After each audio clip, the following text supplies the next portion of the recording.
La gloria sea a nuestro Dios, a nuestro Señor, incomparables.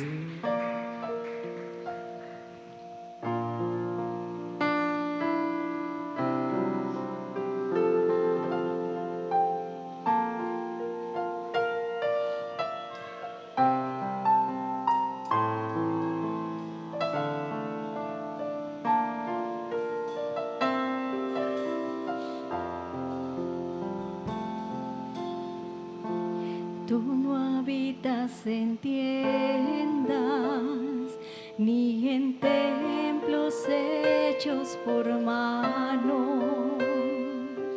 Eterno, perfecto, principio y fin.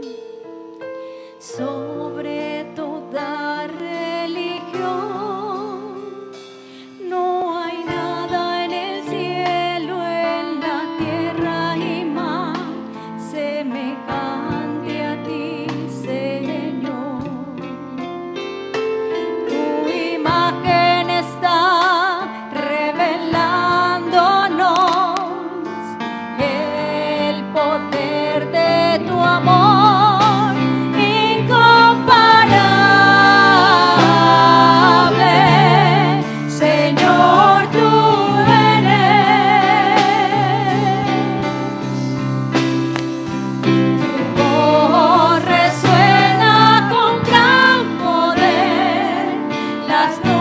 son el polvo de tus pies, incomparable.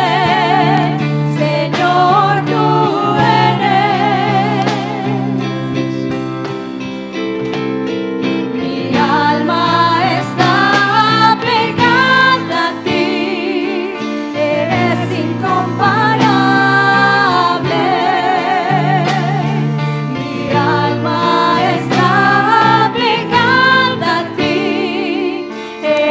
incomparable.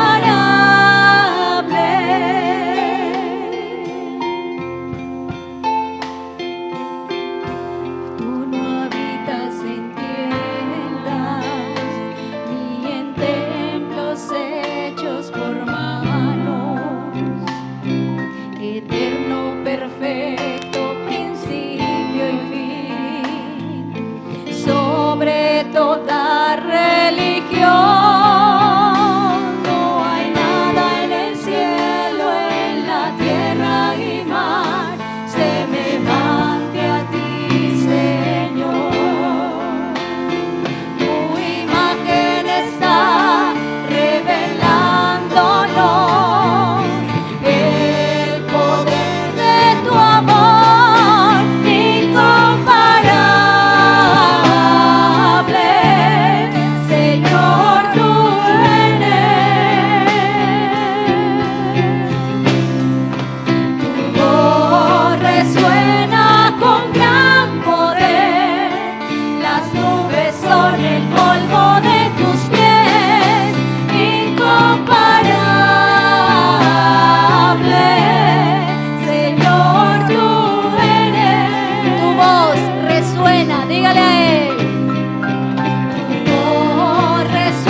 incomparable. Mi alma está pegada a ti, eres incomparable.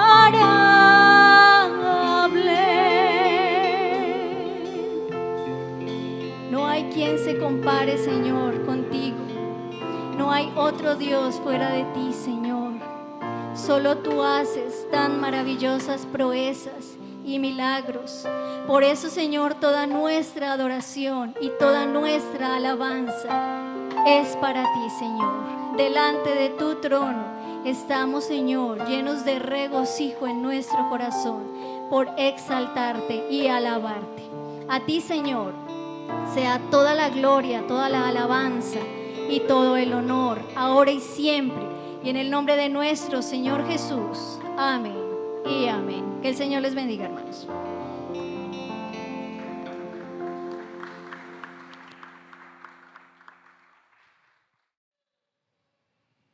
Bueno, muy bien. Acabamos de leer hace un momento el Salmo número 102.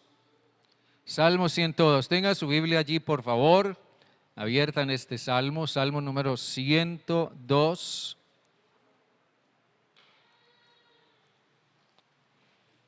Salmo número 102. Yo creo que no es de por más recordar que el libro de los Salmos es una colección de cantos, son canciones, son oraciones, pero a su vez canciones. La música no sabemos originalmente cómo fue, pero inicialmente cuando se compusieron, cuando se hizo esta colección de salmos que hoy nosotros tenemos, estos salmos tenían música. Eran composiciones musicales generalmente nacidas de las experiencias mismas de la vida.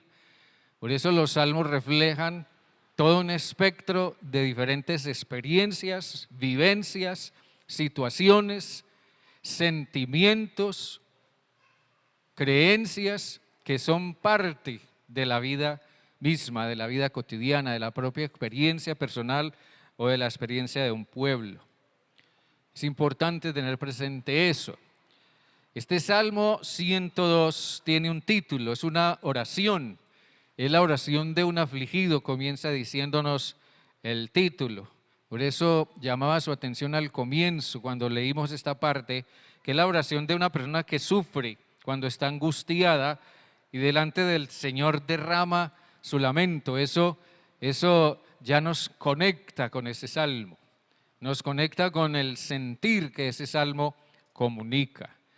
Y vamos a enfocarnos esta mañana para nuestra reflexión, porque hoy quiero que hablemos de este salmo como un canto, pero es un canto enmarcado dentro del sufrimiento. A nosotros nos gustan las canciones de diferente índole, pero nos gustan las canciones que nos hablan de alegría, que tienen letras alegres o letras estimulantes o letras en alguna forma motivadoras. Nos gustan esas canciones, pero nadie querría cantar un canto de dolor, un canto de sufrimiento. Y tal vez en medio del sufrimiento, muchos de nosotros, la mayoría de nosotros, lo menos que estaríamos es dispuestos a cantar.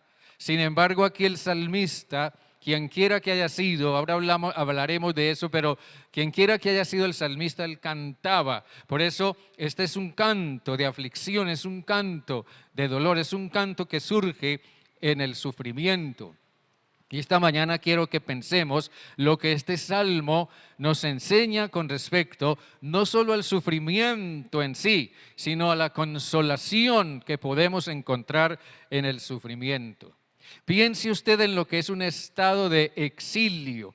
Nosotros, yo pienso, todos quizás, o la mayoría de nosotros, no sabemos lo que es un exilio, no sabemos lo que es tener que dejar la tierra y sobre todo ver nuestra tierra destruida y la ciudad donde vivíamos destruida y en ruinas y todo lo que teníamos perdido y nuestros seres queridos muertos. Piense usted en un estado de exilio. Esa es una condición de calamidad y yo llamaría o diría que es una condición de calamidad extrema.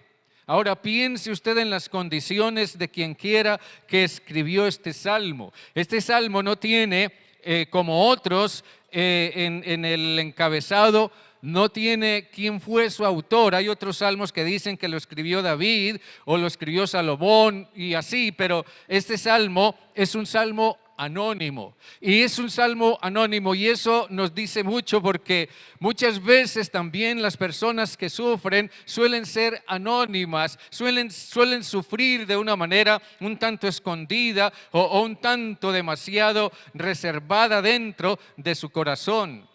Pero piense en las condiciones de quien quiera que sea que escribió este salmo, porque por las indicaciones que el salmo mismo nos da, esta persona está en el exilio, está fuera de su patria por motivos, por razones completamente ajenos a su voluntad. Hay cosas que lo impelieron, lo empujaron, lo impulsaron a irse al exilio, a dejar su tierra, a dejar sus bienes o a dejar su propiedad o a dejar su casa, a dejar su trabajo, a dejar todo y ahora se ha ido al exilio. Piense usted en ese salmista en el exilio. Piense usted y trate de ponerse, si puede usar la expresión, trate de ponerse un poco en sus zapatos, trate de empatizar un poco con ese salmista, con esa persona que escribió este salmo y trate de imaginar y tener presente que la última imagen que hay en su mente es la de sus compatriotas muertos, es la de su ciudad devastada, es la de la pérdida de sus cosechas y de sus sembrados, es la de la pérdida de sus seres queridos y de la frustración total con respecto a su futuro. Toda esa condición conlleva sufrimiento, estar lejos de la tierra, experimentar una herida profunda en el sentido patriótico, perder los recursos de la vida, ver sus sueños frustrados, perder a los seres queridos, vivir en una condición, llegar a vivir en una condición infrahumana de esclavitud y de injusticia. Todo eso refleja, todo eso describe lo que en su momento el pueblo de Israel, a causa de sus propios errores, llegó a experimentar cuando fue llevado al exilio en tierra ajena y lejos de su propia patria para vivir una profunda lección que Dios quería enseñarles. Cuando nosotros consideramos las circunstancias en las que una persona vive, cuando escuchamos su historia, cuando escuchamos su versión de los hechos, cuando en alguna manera nos ponemos en su lugar, es cuando comenzamos a comprender su sufrimiento, o al menos comenzamos a entender por qué sufre y en qué consiste su sufrimiento. Este salmo, este cántico, nos enseña tres grandes verdades con respecto no solo al sufrimiento, sino también al hecho de que en el sufrimiento podemos ser profundamente consolados. Una primera cosa que nos enseña este salmo es un canto personal de dolor. Un canto personal de dolor. El dolor siempre es profundamente personal. El dolor siempre es profundamente íntimo. Hay personas que sufren, pero sufren para ellos, sufren muy adentro de ellos, pero nunca lo manifiestan ni se lo dicen a nadie. Hay personas que sufren, pero lo exteriorizan, lo expresan. Hay personas que sufren, pero lo somatizan, lo convierten en enfermedades físicas. Hay personas que sufren y se deprimen, hay personas que sufren y tienen profundas crisis emocionales, porque el dolor siempre es personal. Miren lo que dice los versículos 1 al 11.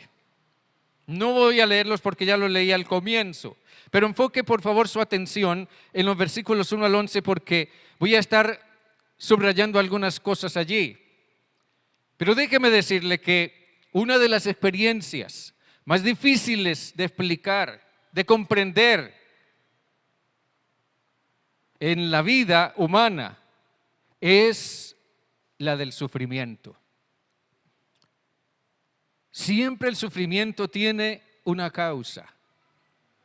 En el caso de quien escribió este salmo, su propio sufrimiento tiene una causa.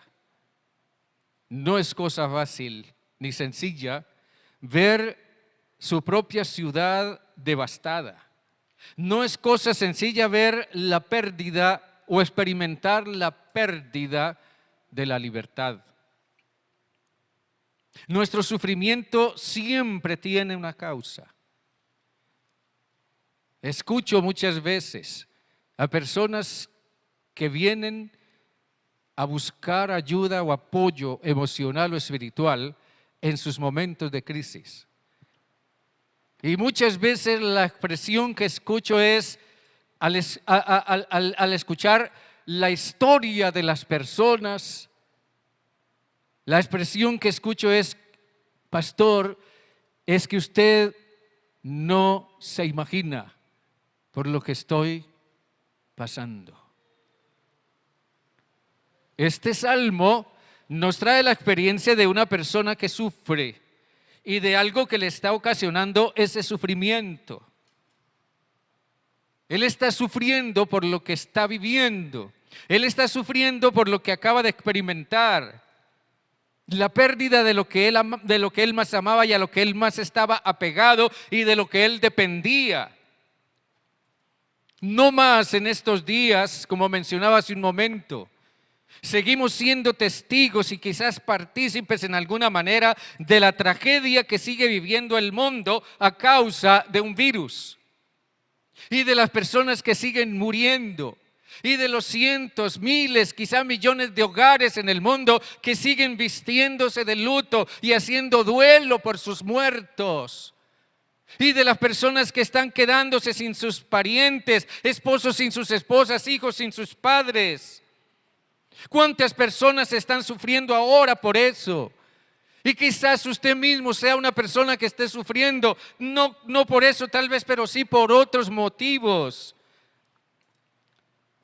Este salmo nos ayuda a comprender un poco más lo que se experimenta, lo que se siente, lo que se vive en los episodios de sufrimiento en nuestra vida. Y es interesante cómo en las experiencias de sufrimiento se hacen claros ciertos síntomas. Por ejemplo, uno es que la vida pierde sentido. En el versículo 3 dice: mis días se desvanecen como el humo y mis huesos, cual tizón, están quemados. Eso obviamente es un lenguaje poético que expresa las ideas más profundas con respecto a que la vida pierde sentido. Otra cosa es que hay un profundo dolor emocional. En el versículo 4 dice: mi corazón está herido y seco como la hierba, por lo cual me olvido de comer mi pan. También hay queja. Nosotros a veces tenemos temor de quejarnos, o a veces alguien nos dice no se queje, y a veces pensamos que Dios no quiere que nos quejemos, pero aquí el salmista presenta su queja delante de Dios. En el versículo 4 dice, en el versículo 5 dice: por la voz de mi gemido mis huesos se han pegado a mi carne. Y por eso en el versículo 1 dice: Jehová, escucha mi oración y llegue a ti mi clamor. También hay una profunda experiencia de soledad y desvelo. En los versículos 6 y 7 dice: soy semejante al pelícano del desierto.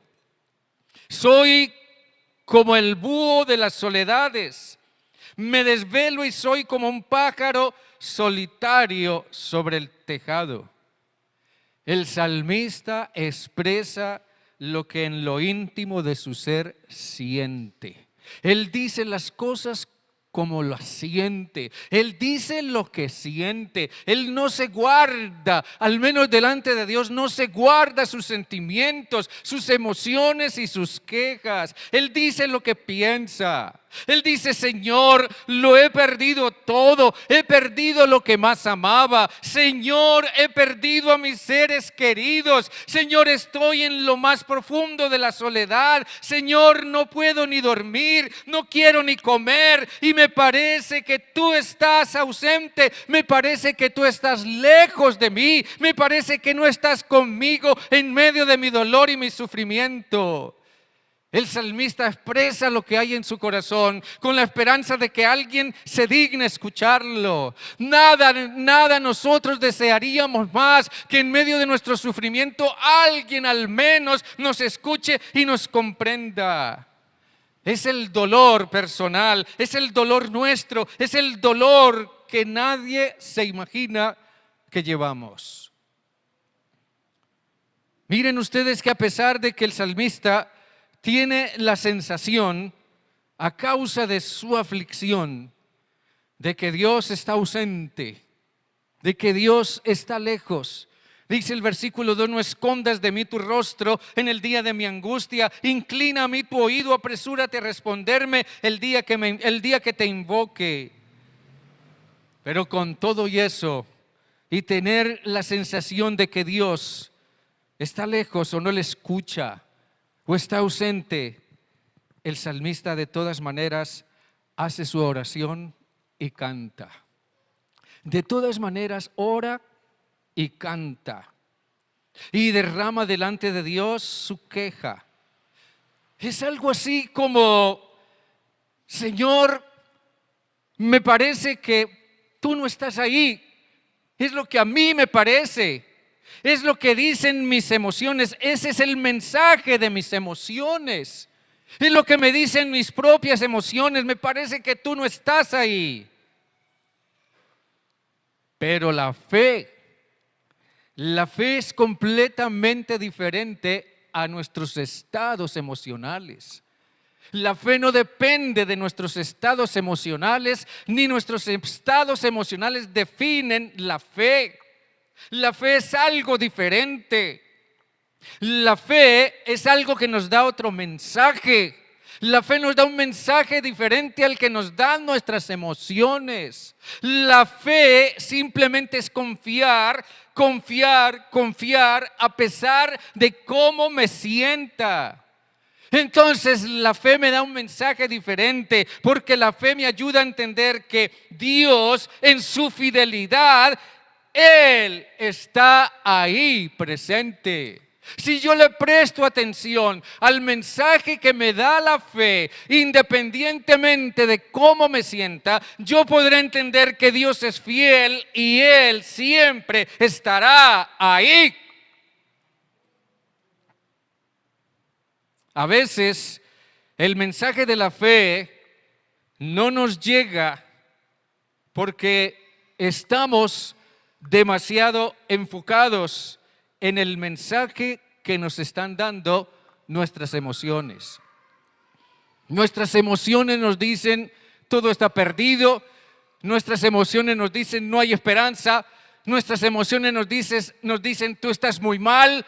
Nuestras emociones nos dicen: nadie te escucha, nadie te quiere, nadie se interesa en ti, no tienes salida de eso. Es lo que nos dicen nuestras emociones.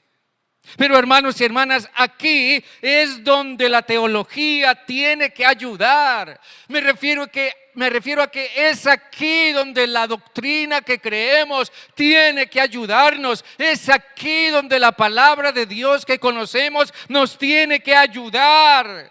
Y es allí donde la teología tiene que hacer algo en nosotros que no podemos hacer por nosotros mismos. Y cuando hablo de teología, me refiero a la teología que yo llamaría la teología del camino, la teología de la vida. Siempre me gusta pensar en ejemplos como el del apóstol Pablo.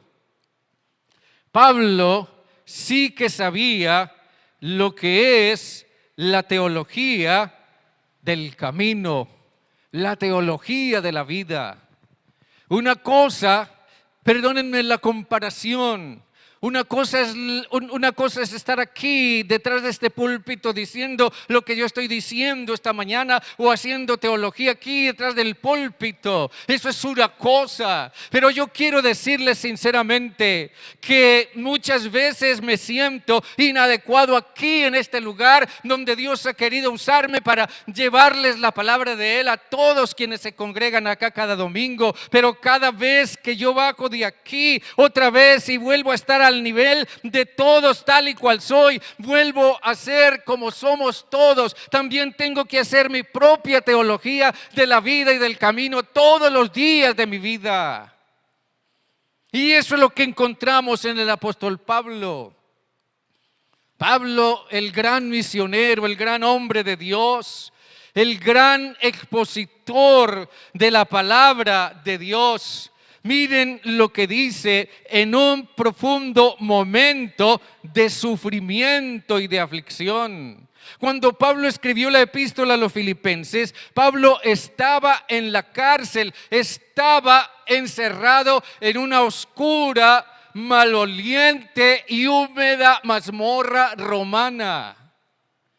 Pero desde allá, desde esa mazmorra, desde ese lugar de sufrimiento y de dolor, Pablo, con una profunda fe, más allá de lo que él estuviera sintiendo en ese momento, pero Pablo, apelando a la fe, dijo y recomendaba a la iglesia y nos habla a nosotros hoy. Él decía: por nada estéis angustiados, sino sean conocidas vuestras peticiones delante de Dios en toda oración y ruego con acción de gracias. Y la paz de Dios, que sobrepasa todo entendimiento, guardará vuestros corazones y vuestros pensamientos en Cristo Jesús. Amén.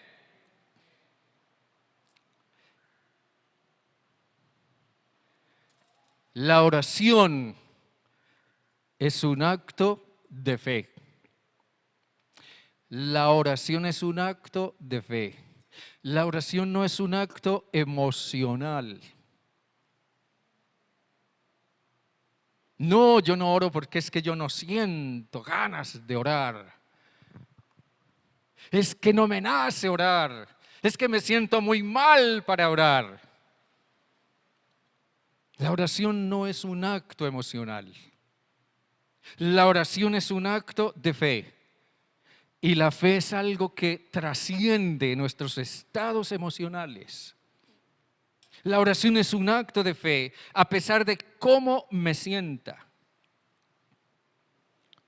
Yo les digo una cosa, hermanos y hermanas. Si yo puedo orar en medio de mi angustia, entonces ese acto de fe irá desarrollando en mí la paz de Dios. Amén.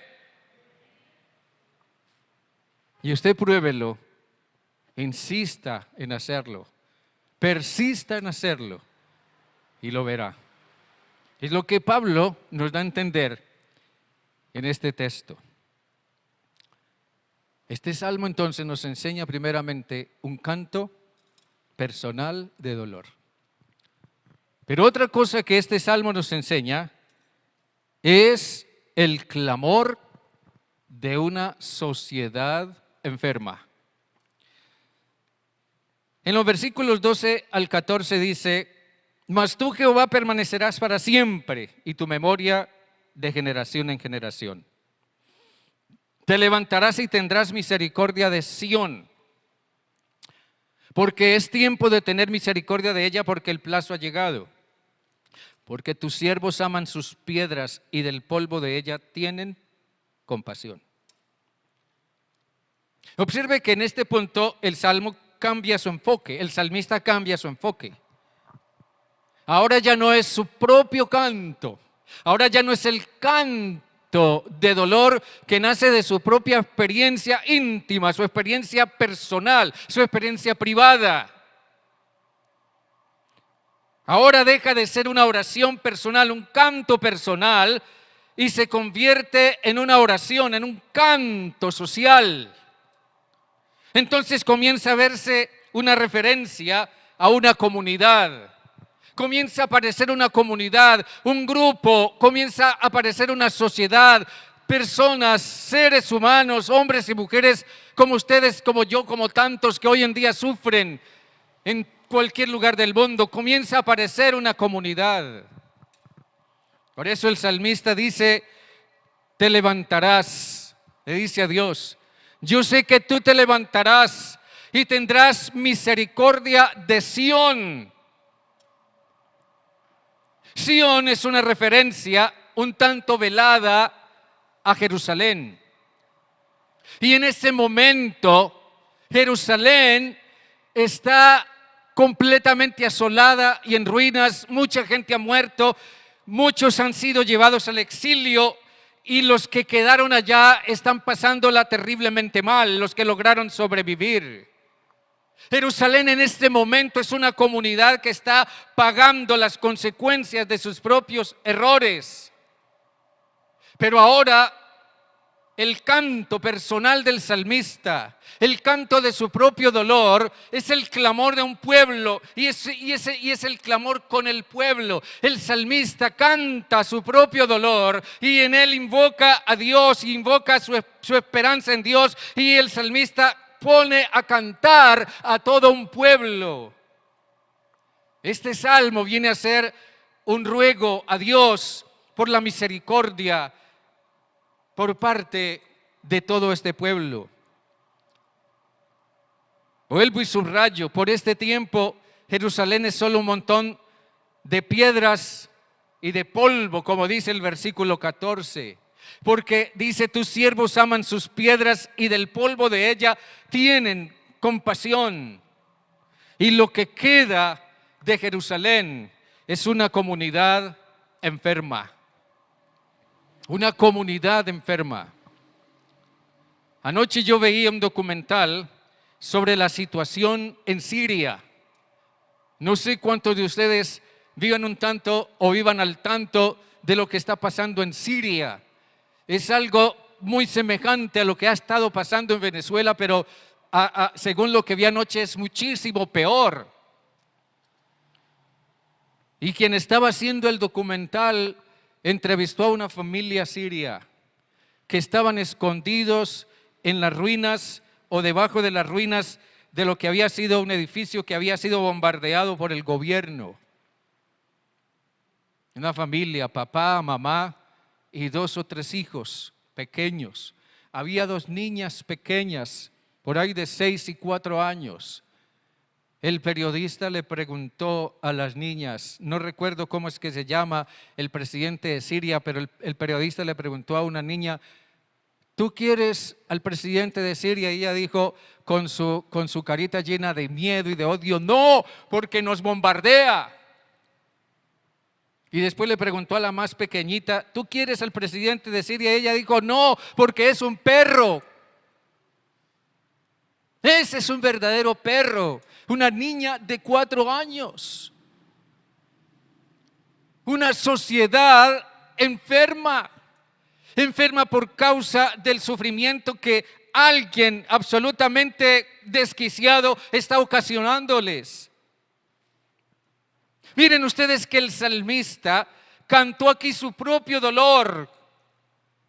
Y al cantar su propio dolor, la comunidad que lo escuchó se identificó con él y también descubrió su propio dolor y se puso a cantar toda la comunidad. El salmista cantó su propio dolor y cantó con él toda una comunidad. Entonces comienzo a ver que mi dolor no es solo mío. No es solo mío. Mi dolor puede ser algo, sí, privado, íntimo. Pero cuando yo expreso mi dolor, cuando yo doy a conocer mi dolor, entonces comienzo a ver que hay otros que también están cargando con el mismo dolor. Comienzo a ver que mi dolor no es solo mío, es también el dolor de otros. Es el dolor de un pueblo. Y eso nos hace solidarios. y comenzamos a participar, nos damos cuenta que estamos participando del mismo sufrimiento y que todos juntos podemos buscar la misma consolación. Es el canto de una comunidad, el clamor de una comunidad enferma, a partir del canto de una persona que sufre. Pero esto nos lleva al tercer aspecto, y es que en medio de esa experiencia, de alguien que sufre y canta, y en su sufrimiento y en su canto pone a cantar a toda una comunidad, entonces todos comienzan a descubrir paulatinamente, comienzan a darse cuenta, comienzan a percibir que en realidad ese Dios que parecía estar lejano, realmente está ahí con ellos, está en medio de ellos, sintiendo su dolor, caminando con su dolor y cantando con su dolor. Entonces comienzan a percibir que en realidad hay una promesa y una esperanza de consolación. Amén, hermanos. En los versículos 15 en adelante dice: entonces las naciones temerán el nombre de Jehová y todos los reyes de la tierra tu gloria. Por cuanto Jehová habrá edificado a Sión y en su gloria será visto. Habrá considerado la oración de los desvalidos y no habrá desechado el ruego de ellos. Se escribirá esto para la generación venidera, y el pueblo que está por nacer alabará a Jehová, porque miró desde lo alto de su santuario, miró Jehová desde los cielos a la tierra, para oír el gemido de los presos, para soltar a los sentenciados a muerte, para que se publique en Sión el nombre de Jehová y su alabanza en Jerusalén, cuando los pueblos y los reinos se congreguen en uno para servir a Jehová. Hay una promesa y una esperanza de consolación. La consolación es una de las cosas más evasivas que hay, definitivamente. Es una de las cosas más evasivas que hay. No parece ser fácil de alcanzar esa consolación que nosotros quisiéramos. Y eso es comprensible. Y a cualquiera nos ha pasado, nos pasaría. Pero yo he encontrado que generalmente la consolación es evasiva, o la consolación se nos hace difícil de alcanzar porque no la comprendemos bien. Déjenme ilustrarles de esta manera lo que es la consolación. Es como si yo me viera en un momento dado en una situación de levantar una carga yo solo, o de hacer un trabajo demasiado difícil o demasiado pesado yo solo. Entonces yo comienzo a ver, no, eso es demasiado para mí. Eso es demasiada carga para mí. Yo no puedo solo con eso. Si yo encontrara quien me ayudara, si yo encontrara quien me acompañara en esto, entonces nos afligimos. No por el trabajo, por la carga en sí que tenemos que llevar, sino también por lo pesada y difícil de llevar que nos resulta. Pero de pronto aparece alguien que me dice: yo te ayudo, yo haré una parte y tú harás otra, o haremos los dos esto de esta manera y de esta otra y sacaremos esto adelante, yo te ayudo. Entonces nosotros sentimos alivio, nosotros sentimos agradecimiento, nosotros sentimos que una gran parte de la carga que estábamos llevando nos es quitada de encima, sentimos consolación. Entonces quien se presenta para ayudarnos toma la carga por el otro lado, nos ayuda a levantarla y nosotros comenzamos a darnos cuenta de que cuando alguien nos ayuda, cuando alguien nos acompaña, cuando alguien levanta la carga con nosotros, no es tan pesada. El consuelo es el alivio, simplemente el alivio de la carga que no estoy llevando. El consuelo es la parte de la carga que no me está tocando cargar. Alguien la está llevando por mí. Entonces, el consuelo, y déjenme decirles esto con toda atención. El consuelo es ese apoyo emocional que obtenemos al saber que otro está compartiendo con nosotros nuestra carga. Y si nosotros nos alegramos y nos sentimos agradecidos y nos sentimos aliviados cuando humanamente alguien se ofrece para ayudarnos, ese sentimiento de confianza y de paz se hará mucho más intenso, mucho más grande cuando el otro que se ofrece para ayudarnos es Dios mismo. Hay una promesa de restauración en este salmo para quienes pongan su confianza en Dios.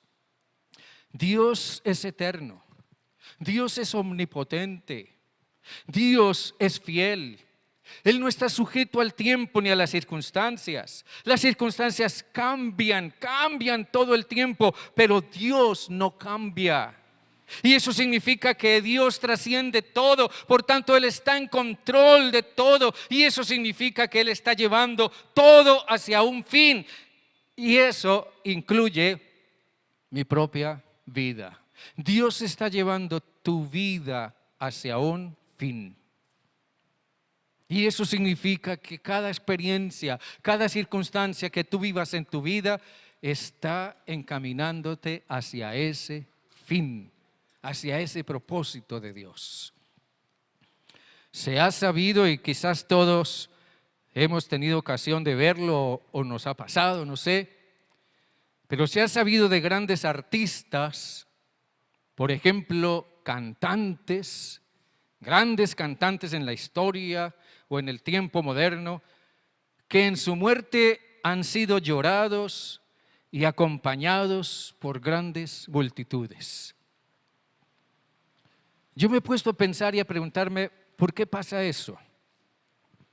Y me he encontrado con que quizás no era tanto porque cantara muy bonito, o porque tenía una voz muy melodiosa, o muy sentimental, o muy romántica, sino que lo que he encontrado es que las multitudes lloran y acompañan a sus artistas y a sus cantantes simplemente porque ellos cantaron lo que la gente vive, ellos cantaron lo que la gente siente, ellos cantaron lo que la gente sufre.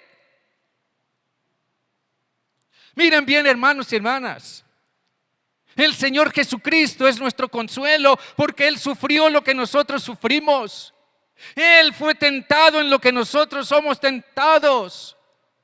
Él sintió el dolor que nosotros sentimos. Él experimentó también el hambre y la sed. Él experimentó la persecución, experimentó la injusticia, experimentó incluso el mismo exilio en su propia vida. Él llevó también todas nuestras cargas y nuestros pecados. Nosotros podríamos decir que la vida de Jesús fue un canto por nuestro dolor. No sé si usted lo haya visto alguna vez así. La vida de Jesucristo fue un canto de dolor y fue un canto por nuestro dolor. Cuando Jesús cantó nuestro dolor, nosotros nos sentimos identificados con Él. Por eso le amamos, por eso le seguimos, por eso confiamos en Él. Porque Jesús cantó con su vida nuestro dolor. Él cantó lo que nosotros vivimos y lo que nosotros sentimos. Por eso Él es digno de nuestra fe y es digno de nuestra confianza. Miren, hermanos y hermanas, cuando tú estés sufriendo, si no estás sufriendo ahora, o si llegaras a sufrir mañana o pasado, no sé, pero cuando tú estás sufriendo y oras, mire bien, cuando tú estás sufriendo y oras y llegas a experimentar paz, puedes estar seguro que Dios ha tomado la otra parte de tu carga. Lo que Jesús hizo y lo que Jesús hace es tomar la parte de la carga que nosotros no podíamos ni podemos llevar.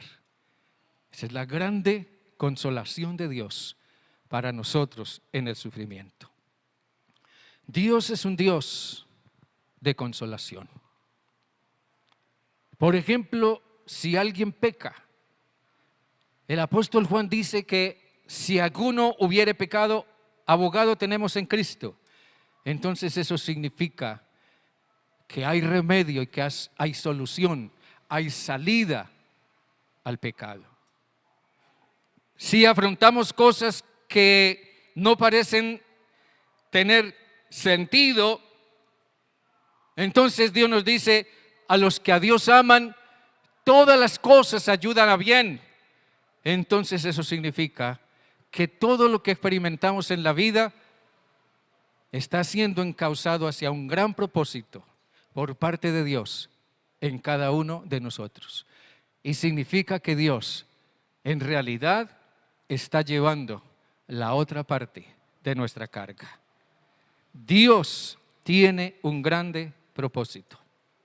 Cuando el evangelista Mateo comenzó a reflexionar en Jesús, después de haberlo conocido, después de haberlo escuchado, después de haber andado con él tanto tiempo, después de haberlo visto morir, después de haberlo visto resucitado, cuando Mateo comenzó a reflexionar en todo eso y comenzó a pensar en la idea de escribir el evangelio que se conoce como el evangelio de Mateo, él recordó las palabras del profeta Isaías que describen a Jesús como no solamente como el Dios encarnado, sino también como el Dios de toda consolación. Y Mateo decía acerca de Jesús, cuando él escribía acerca de él, decía que en algún momento, una noche, le llevaron muchos endemoniados y con la palabra echó fuera a los demonios y sanó a todos los enfermos. Y decía Mateo, para que se cumpliera lo dicho por el profeta Isaías, Él mismo tomó nuestras enfermedades y llevó nuestras dolencias. Amén, hermanos.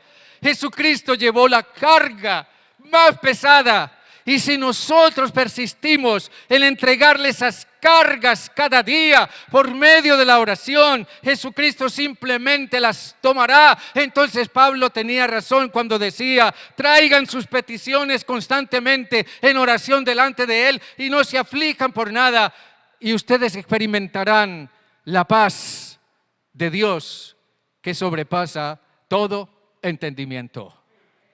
Realmente Jesús no solo cargó con nuestro dolor, Jesús es la canción de Dios a nuestro dolor.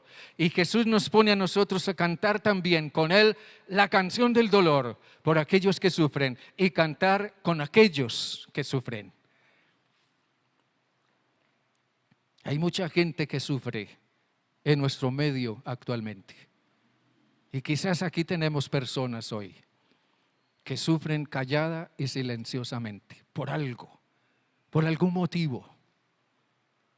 Nosotros necesitamos ser una iglesia más solidaria que sepa también cantar el dolor de los que están sufriendo con su propio dolor. ¿Me entienden lo que digo, hermanos? Amén. Amén. Dios me los bendiga grandemente. Estemos de pie, por favor. Voy a pedirle que ahí en su lugar usted incline su rostro y ore.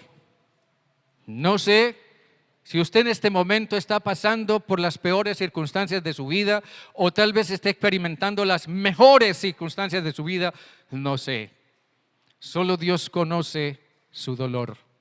Solo Dios conoce su dolor callado, silencioso, su dolor íntimo, su dolor personal.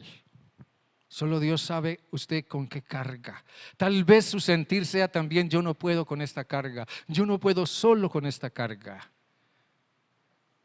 Dios le decía al profeta Isaías: yo te ayudaré, siempre te sustentaré con la diestra de mi justicia, porque Dios siempre está ahí.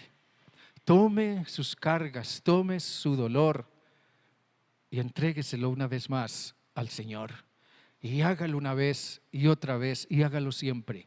Por nada estéis afligidos, sino sean conocidas vuestras peticiones delante de Dios en toda oración y ruego. Incline su rostro y ore, por favor. Dios bueno, a ti te alabamos, Padre, y te exaltamos. A ti te damos la honra y la gloria. No podemos menos que reconocer, Señor, al ver a Jesús, al mirar a Jesús por la fe, al ver al Jesús que nos habla, que camina, que se mueve, que obra, que actúa, desde lo profundo del texto bíblico y nos habla hoy, nos ministra hoy, no podemos menos, Señor, que reconocer que ese Jesús, al identificarse con nuestro propio dolor, nos pone también a cantar con Él la canción del dolor y del sufrimiento, que es la canción que despierta en nosotros y va revelándonos más y más la realidad y la posibilidad de una nueva esperanza y de una nueva consolación. Hoy, Señor Dios, cantamos con Jesús y sabemos que Él canta con nosotros, implorando la consolación del Padre, y sabemos que esa consolación viene a nuestra vida y sentimos la paz de Dios cuando traemos ante ti nuestras cargas y nuestros dolores. Solamente tú conoces el corazón de todos quienes estamos aquí esta mañana. Solamente tú conoces el dolor o el sufrimiento o la frustración. Solamente tú conoces la ira o el resentimiento en alguna manera replegados en el corazón. Solamente tú conoces las quejas que hay en cada corazón, Señor. Y Dios, es solamente delante de ti que podemos, como el salmista, derramar también nuestra aflicción, derramar nuestro llanto, nuestro clamor, nuestra aflicción. Pero también sabemos que tú eres Padre de toda consolación y nos consuelas en todas nuestras tribulaciones. Padre, consuélanos. Consuela, Señor Dios, llevando la parte más pesada de nuestras cargas y tráenos esa paz a nuestros corazones que sobrepasa todo entendimiento. Bendice la vida de cada uno de quienes estamos presentes en este lugar y ministra nuestros corazones y tráenos, Dios bendito, tu paz y tu presencia. Señor Dios, sabemos que tú eres fiel y que estás con nosotros siempre. A ti sea toda la honra y toda la gloria y toda la alabanza en el nombre de Jesús. Amén y amén. Dios les bendiga, hermanos. Denle ese aplauso.